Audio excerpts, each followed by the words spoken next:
Filmmaker on Järvenpäässä pääsiäisenä järjestettävä nuorten aikuisten lähetystapahtuma. Tapahtuman teemana on Gaining Momentum, joka tarkoittaa kiihdyttämistä. Se sisältää ajatuksen siitä, että me kiihdytämme vauhtiamme niin, että meitä ei voi enää pysäyttää, vaan viemme sanomaa Jeesuksesta kaikkialle maailmaan, kaikille ihmisille. Luvassa on innostavaa ohjelmaa ja Jumalan kohtaamista yhdessä muiden kanssa.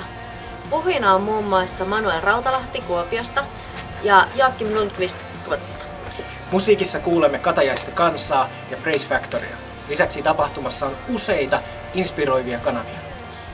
Mukaan mahtuu 400 ensimmäiseksi ilmoittautunutta, joten ilmoittaudu nopeasti. Nähdään siellä. Nähdään!